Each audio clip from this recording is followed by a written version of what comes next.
संस्कृत साहित्य को दो भागों में विभाजित किया गया है। वैदिक संस्कृत साहित्य और लौकिक संस्कृत साहित्य। आज हम आपको बताएंगे कि वैदिक संस्कृत साहित्य क्या है। स्वामी दयानंद ने अपनी ऋग्वेद आदि भाष्य भूमिका में वेद शब्द की इस प्रकार से व्याख्या की है। विदन्ति जानन्ति विद्यन्ते भवन्ति विनदन्ति विचार्यन्ति सर्वे मनुष्याः सत्य विद्याम यैर्येषु वा तथा विद्वांसश्च भवन्ति ते वेदाः। अर्थात वेद क्या है? वेद वे हैं जिनके द्वारा सारी सत्य विद्याएं जानी या प्राप्त की जाती हैं। सायणाचार्य कृत वेद भाष्य भूमिका में वेद की व्युत्पत्ति इस प्रकार दी गई है। वेद पर भाष्य लिखा है आचार्य सायण ने, और उन्होंने वेद को किस प्रकार परिभाषित किया है? इष्ट प्राप्त्यनिष्ट परिहार्योर लौकिकमुपायम यो ग्रंथो वेदयति स वेदः। अर्थात इष्ट की प्राप्ति, इष्ट प्राप्त्यनिष्ट परिहार्य, तो इष्ट की प्राप्ति और अनिष्ट के परिहार का अलौकिक उपाय जिस ग्रंथ में बताया गया है वह वेद है। अन्य विद्वानों के अनुसार वेद वह है जिसके द्वारा धर्मादि पुरुषार्थ जाने जाते हैं। विद्यन्ते ज्ञायन्ते लभ्यन्ते व धर्मादि पुरुषार्था एभिरिति वेदाः।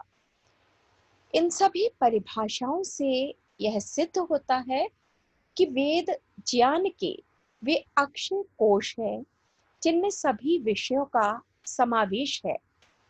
मनुस्मृति में कहा है वेदोखिलो धर्म मूलम, अर्थात वेद ज्ञान के वे अक्षय कोश हैं जिनमें सभी विषयों का समावेश है। वेद समस्त धर्म के मूल है। वेदोखिलो धर्म मूलम अर्थात वेद संपूर्ण धर्म का मूल है। वेद परमात्मा के निश्वास माने गए हैं। यस्य निश्वासितम वेदाः। सृष्टि की उत्पत्ति के समय धार्मिक, नैतिक और आध्यात्मिक ज्ञान के लिए इनका प्रादुर्भाव हुआ। इनका प्रादुर्भाव, वेदों का प्रादुर्भाव क्यों हुआ?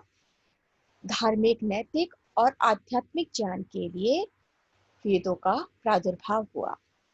यह मानव जाति के प्राचीनतम धर्म ग्रंथ हैं। इसलिए उस समय की संस्कृति, सभ्यता, धार्मिक मान्यताओं, रीति रिवाजों को जानने के एकमात्र स्रोत वेद हैं। वेद धर्म के स्तंभ है। वेदों को अपौरुषेय कहा गया है।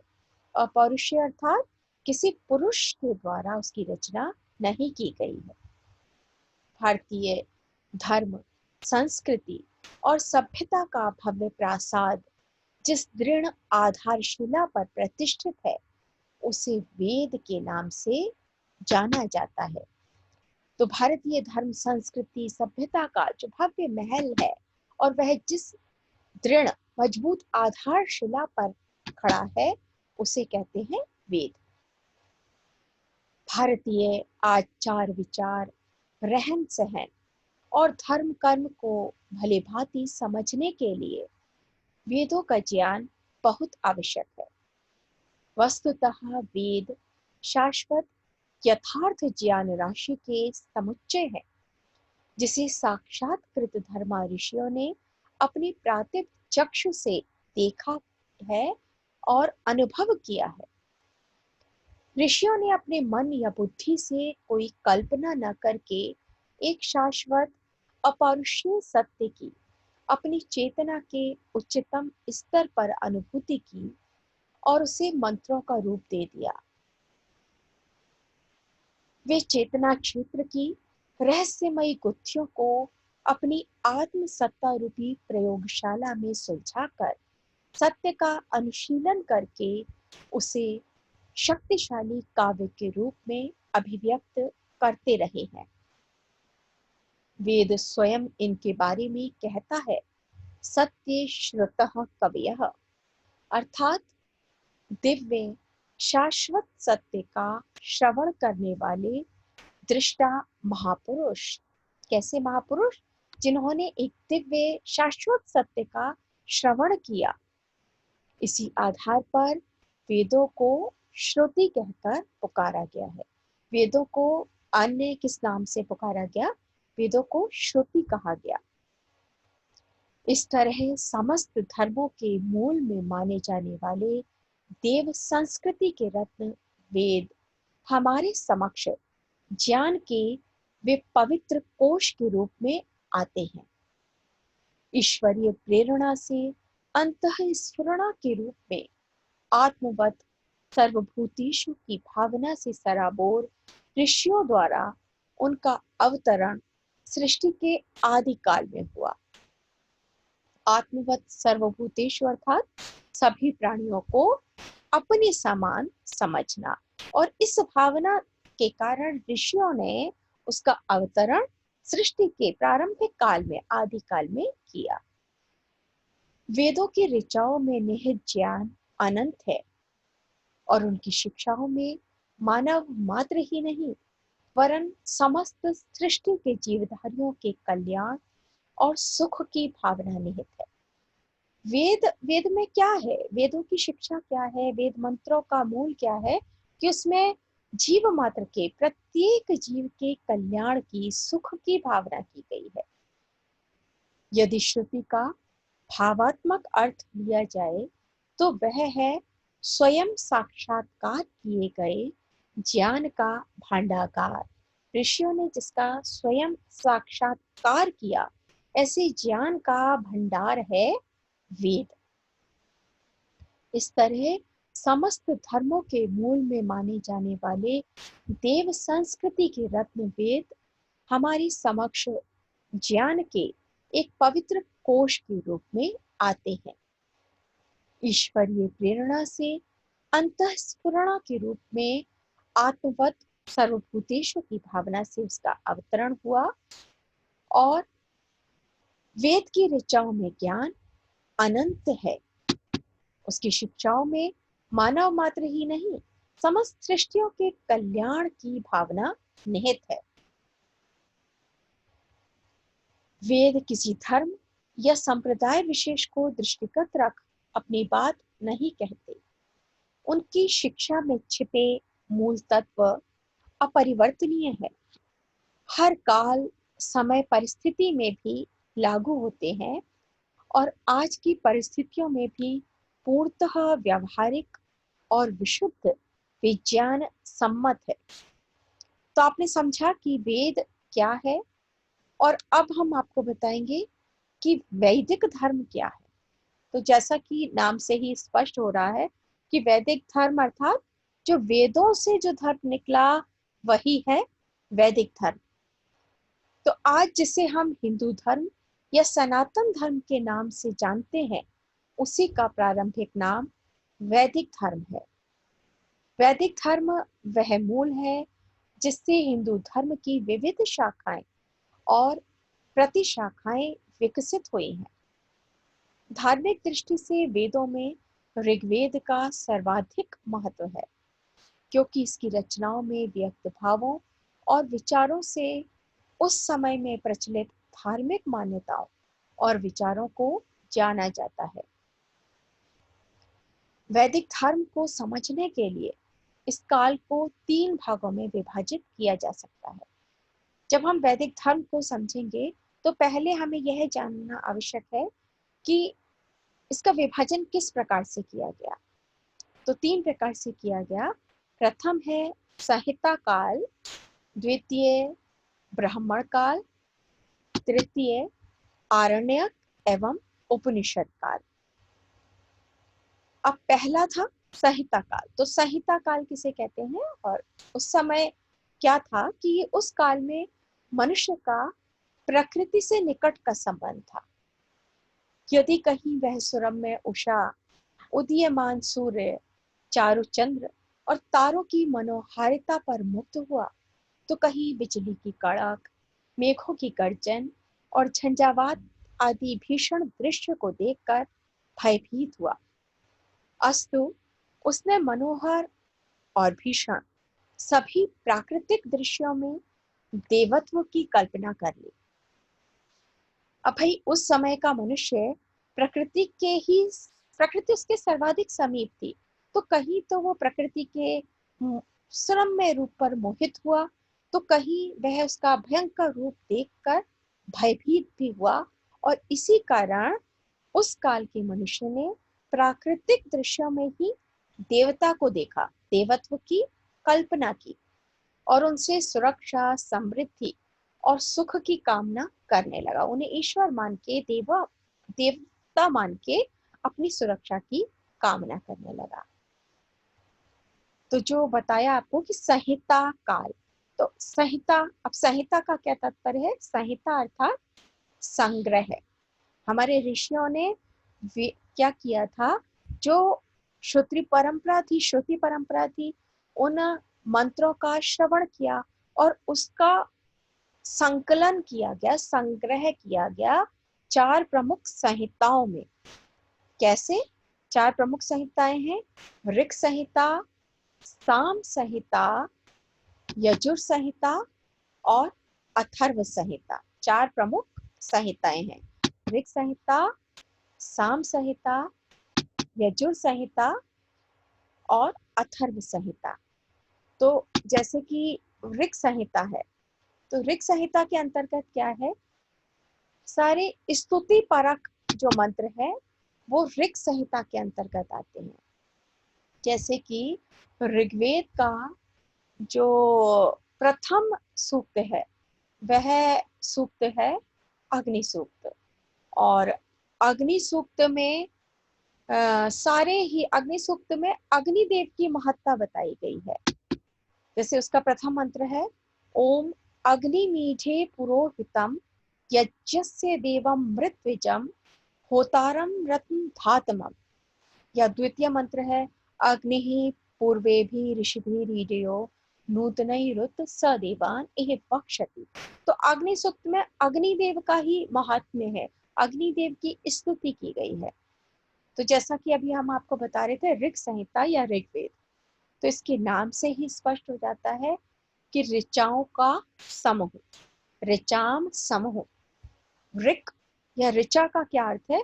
ऋच्यते स्तूयते वानिया इति ऋक, अर्थात जिससे देवताओं की अर्चना की जाती है या स्तुति की जाती है उसे ऋक कहते हैं। इस प्रकार ऋग्वेद में विभिन्न देवताओं की स्तुतियां हैं, जैसे कि मैंने अभी आपको अग्नि सूक्त का उदाहरण दिया था। ऐसे ही यदि आप इंद्र सूक्त पढ़ेंगे तो उसमें इंद्रदेव का महात्म्य बताया गया है। आपको वह पढ़ने में लगेगा कि इंद्रदेव ही सर्वशक्तिशाली रहे। और अग्नि सूक्त पढ़ने में अग्नि सूक्त का महात्म्य है। जब हम वाग सूक्त पढ़ते हैं तो वाग्देवी का महात्म्य है। हिरण्यगर्भ सूक्त पढ़ते हैं, ये सारे सूक्त ऋग्वेद के ही सूक्त हैं। तो उसमें भी यही कहा गया है कि कस्मै देवाय हविषा विधेम, अर्थात किस अन्य देव के लिए हम हवि आहुति समर्पित करें। तो ये सारे सूक्त किस वेद के थे? ऋग्वेद के। अब प्रत्येक वेद का एक पुरोहित होता है। तो ऋग्वेद का जो पुरोहित है उसको क्या कहते हैं? होता। और होता शब्द का क्या अर्थ है? आह्वान करने वाला, आह्वान करने वाला है होता। यह शब्द हुए आह्वाने से निष्पन्न है। होता कौन होता था? होता वही व्यक्ति था जिसने मंत्रों को शुद्ध करके यज्ञ में उनका प्रयोग करके देवताओं को बुलाने की शक्ति प्राप्त कर ली थी। द्वितीय सामवेद या साम संहिता। सामवेद का अर्थ है साम का वेद। सुंदर सुखकर वचन को साम कहते हैं। सामवेद में मंत्रों को स्वर सहित उच्च ध्वनि से गाने की विधि दी गई है। यज्ञों का पर्याप्त फल प्राप्त करने के लिए उनका उच्चारण ठीक प्रकार से और सस्वर किया जाना चाहिए। यही ज्ञान सामवेद में है। इसलिए वैदिक संहिताओं में सामवेद का महत्वपूर्ण स्थान है। मतलब जो ऋग्वेद के ही मंत्र हैं, अधिकांशतः वही मंत्र सामवेद में भी है। उन मंत्रों का सस्वर उच्चारण ही सामवेद में बताया गया है, क्योंकि साम शब्द का अर्थ ही है सुंदर सुखकर वचन, और इस वेद में मंत्रों का कैसे उच्चारण करना चाहिए यह बताया गया है। तृतीय है यजुर्वेद। यजुर अर्थात जो गद्यमय है। यजुष का अर्थ पूजा भी लिया गया है और यज्ञ भी। तो यज्ञ के बारे में सैद्धांतिक ज्ञान तो ऋग्वेद में है और व्यवहारिक ज्ञान यजुर्वेद में है। यजुर्वेद में अधिकांश यही बताया गया है कि यज्ञादि जब किया जाता है तो यज्ञादि करते समय जो यज्ञ वेदी बनती है उसमें कितनी इष्टिकाओं का प्रयोग किया जाता है। तो यज्ञ से संबंधित मंत्र, यज्ञ की महिमा बताई गई है यजुर्वेद में। और चौथा वेद है, चौथी संहिता है अथर्ववेद, अथर्व संहिता। अथर्वों का वेद या व्यभिचार मंत्रों का ज्ञान, the knowledge of magic formulas, संभवतः अर्थ से संबंधित होने के कारण इसका नाम अथर्ववेद हुआ हो। इसमें भौतिक तत्वों की प्रधानता है, जबकि ऋग्वेद में आध्यात्मिक और आधिदैविक तत्वों का प्राधान्य है। पहले अथर्ववेद को वेद की संज्ञा प्राप्त नहीं थी। देखिए, पहले वेद त्रयी कहा जाता था और उसमें अथर्ववेद को नहीं माना जाता था। क्यों? क्योंकि अथर्ववेद में मैजिक फॉर्मूलाज, जो व्यभिचार मंत्र हैं, उन मंत्रों का वर्णन अधिक मिलता है, जैसे कि वशीकरण मंत्र, और एक सूक्त तो उसमें यह है कि सरल स्त्री प्रसूति सूक्त। इस तरीके के मंत्र हैं वो हमें मिलते हैं अथर्ववेद में। वेदत्रयी या त्रयी शब्द का ही प्रयोग प्रारंभ में, जैसे कि मैंने अभी आपको बताया, किया जाता था, और उसका कारण भी यही था कि अथर्ववेद का जो वर्ण विषय है वो अन्य वेदों से भिन्न था। जो ऋग्वेद, सामवेद और यजुर्वेद है वो एक दूसरे के पूरक हैं और अन्योन्याश्रित हैं, और अथर्ववेद इन तीनों से भिन्न है और अपने आप में ही पूर्ण है। तो वेदों के पश्चात आते हैं ब्राह्मण ग्रंथ। अब ब्राह्मण क्या है? संस्कृत वाङ्मय में काल क्रमानुसार चारों वेदों के पश्चात ब्राह्मण ग्रंथों का स्थान आता है। चारों वेदों की रचना के पश्चात जब नए ग्रंथों की रचना समाप्त हो गई तो पुरोहित वर्ग ने अपनी रचना शक्ति यज्ञ के विधि विधानों की विस्तृत व्याख्या करने में प्रवृत्त कर दी। किसकी व्याख्या? यज्ञ की। जब चारों वेद की रचना हो गई तो उसके पश्चात पुरोहित वर्ग ने कि यज्ञ का विधि विधान किस प्रकार किया जाएगा, उसकी विस्तृत व्याख्या के लिए ब्राह्मण ग्रंथ लिखे गए। और प्रत्येक वेद के अपने ब्राह्मण भी हैं। ऋग्वेद के अलग ब्राह्मण हैं, जैसे ऐत्रेय आदि, कौशितकी, शांखायन, और शुक्ल यजुर्वेद के शतपथ ब्राह्मण, अथर्ववेद का गोपद ब्राह्मण, सामवेद के, सब वेदों के अलग अलग ब्राह्मण ग्रंथ लिखे गए जिसमें यज्ञों की विस्तृत व्याख्या की गई है। ब्राह्मण वेदों की व्याख्या ग्रंथ है। ब्राह्मण शब्द ब्रीहि वर्ध से निष्पन्न है। इन ग्रंथों में विभिन्न कथाएं, आख्यान और उपाख्यान देकर वैदिक मंत्रों की विस्तार पूर्वक व्याख्या की गई है। इनके महत्व और प्राचीनता का अनुमान भी इसी से लगाया जा सकता है कि वैदिक संहिताओं की भांति इन्हें भी, ब्राह्मणों को भी, वेद कहकर पुकारा गया है, कहा गया है। मंत्र ब्राह्मणात्मको वेदः। मंत्र और ब्राह्मण वेद ही हैं। अधिकांश विद्वानों का यह मत है कि ब्राह्मण उन पुस्तकों का नाम है जो यज्ञ की विधियों का विस्तार से वर्णन करती हैं। ब्राह्मण ग्रंथों के पश्चात कौन से ग्रंथ हैं? आरण्य। तो आरण्य का स्थान आता है ब्राह्मण ग्रंथ के पश्चात। सबसे पहले आए वेद, फिर ब्राह्मण, ब्राह्मण के बाद आरण्य। तो जैसा कि बताया कि प्रत्येक वेद के ब्राह्मण ग्रंथ थे, ऐसे ही प्रत्येक वेद के आरण्य ग्रंथ भी है। और आरण्य ग्रंथ में वानप्रस्थियों के यज्ञ, महाव्रत और अग्निहोत्रादि कर्म की विधियों का वर्णन किया गया है। अरण्य में रचे जाने के कारण और अरण्य में ही पढ़ाए जाने के कारण यह आरण्यक कहलाए। अरण्य एव पाठ्यत्वाद आरण्यकम तीर्यते। अरण्य में पढ़ाए जाने के कारण इसे आरण्यक कहा जाता है। आरण्यक के पश्चात आते हैं, आरण्यक के पश्चात है उपनिषद साहित्य। उपनिषद क्या है? उपनिषद वैदिक साहित्य के अंतिम सोपान।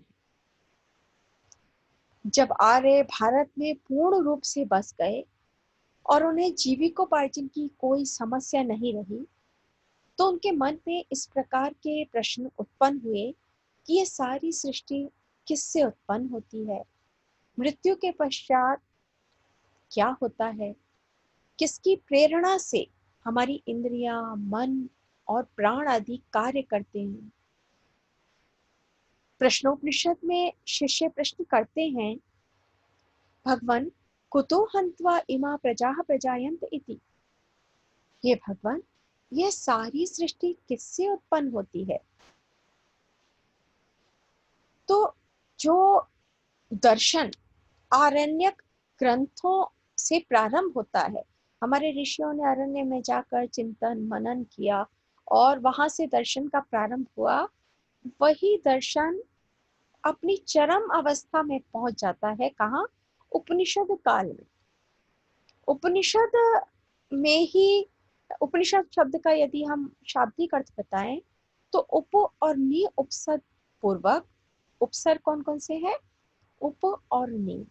सद धातु में क्वेप प्रत्यय लगकर उपनिषद शब्द निष्पन्न होता है, जिसका अर्थ क्या है?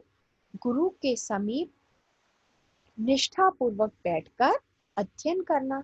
जब शिष्य अपने गुरु के समीप निष्ठा पूर्वक बैठता था, अपनी किसी जिज्ञासा, किसी प्रश्न का समाधान के लिए वह गुरु के समीप जाता था और गुरु कहानी के माध्यम से उसकी जिज्ञासा का समाधान करते थे, वह उपनिषद कहलाए। प्रमुख उपनिषद ईशकेन, कठ, प्रश्न, मुंडक, मांडुक्य, ऐतरेय, तैत्तिरीय, बृहदारण्यक, छांदोग्य, श्वेताश्वतर, ये प्रमुख उपनिषद माने गए हैं। इसके अतिरिक्त भी अन्य अनेक उपनिषद बताए गए हैं। ये आपको बाद में हम बताते जाएंगे। जैसे कि पहला उपनिषद मैंने बताया ईश, तो ईश यानी ईशावास्योपनिषद। ईशावास्योपनिषद यजुर्वेद का ही जो 40वां अध्याय है वाजसनेयी संहिता का, उसके 40वें अध्याय को ही ईशावास्योपनिषद भी कहते हैं। इसका पहला मंत्र है ओम ईशावास्यमिदं सर्वं यत् किंच जगत्याम जगत तेन त्यक्तेन भुंजीथा माँ गृधः कस्यस्मिन् धनम्। अर्थात यह संपूर्ण संसार उस ईश्वर से ही व्याप्त है। ओम ईशावास्यमिदं सर्वम यत् किंच जगत्याम जगत, तो जगत्याम जगत, संसार में जो कुछ है वह उस ईश्वर से व्याप्त है। तो इसलिए तेन त्यक्तेन भुंजीथा, त्याग पूर्वक भोग करें और किसी अन्य के धन का लालच न करें। किसी अन्य के धन का लालच नहीं करें। आपकी जितनी भी आय है, उस आय में से कुछ अंश हम अन्यों को दें, दान दें, और किसी अन्य के धन का लालच कदापि ना करें। इसके दूसरे मंत्र में बताया गया है कि कुर्वन्नेवि कर्माणि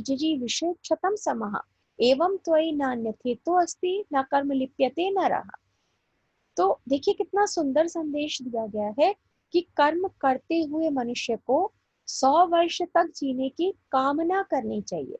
कर्म करते हुए मनुष्य ऐसे नहीं कि आलस्य में समय गवाए बैठा रहे।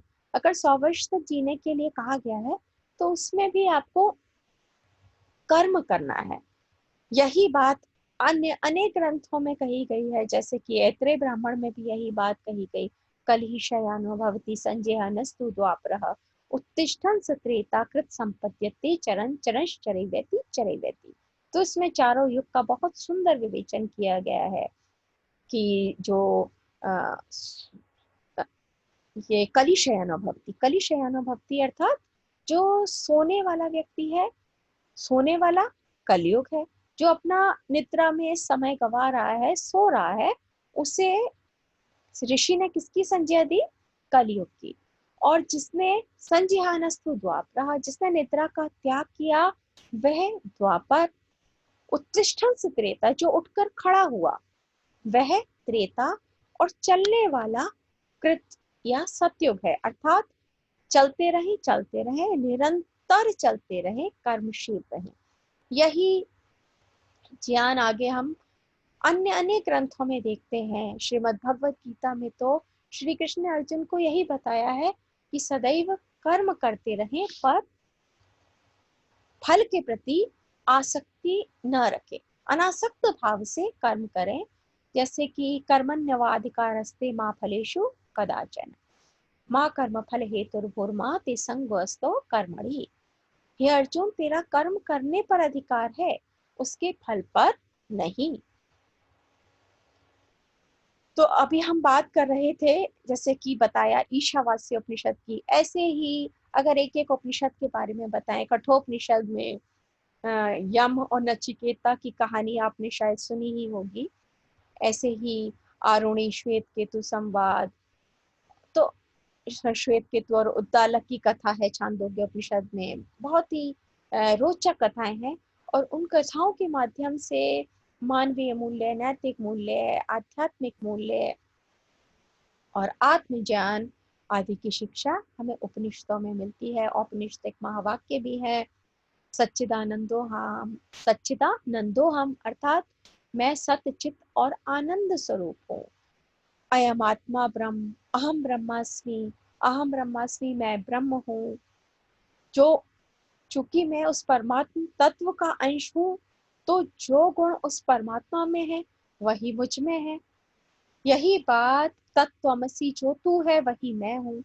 तो ये सारा उपनिषदों का वर्ण विवेचन है जो आपको बाद में विस्तार से बताया जाएगा। तो आगे हम बताते हैं कि उपनिषद संन्यास आश्रम के ग्रंथ हैं।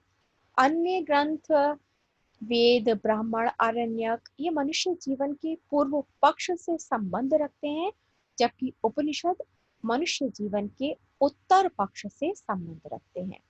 तो अन्य जो है वेद, ब्राह्मण, आरण्यक, ये तो मनुष्य जीवन के पूर्व पक्ष से संबंध रखते हैं और उपनिषद मनुष्य के उत्तर पक्ष से संबंध रखते हैं।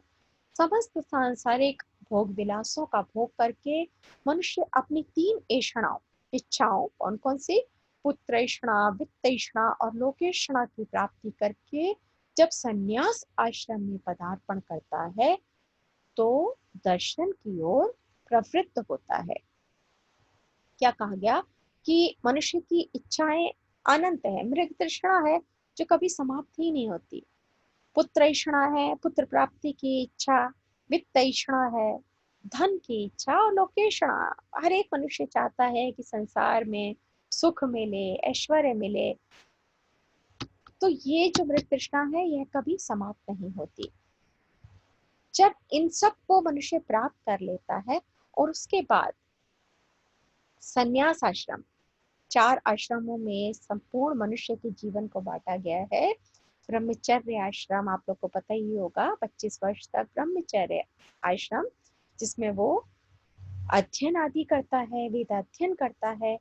इसके बाद 50 वर्ष गृहस्थ आश्रम, गृहस्थ भी कहा गया है, एक तपोवन है जिसमें संयम, सेवा, सहिष्णुता की साधना करता है। उसके पश्चात 75 वर्ष तक संन्यास, 75 वर्ष तक वानप्रस्थाश्रम जब समाज सेवा की ओर उन्मुख होता है और 75 वर्ष के पश्चात 100 वर्ष तक की आयु होती है अंतिम किसकी, संन्यास आश्रम की। तो इसका विवेचन किया गया है उपनिषदों में, जो हम आगे आपको विस्तार से बताएं।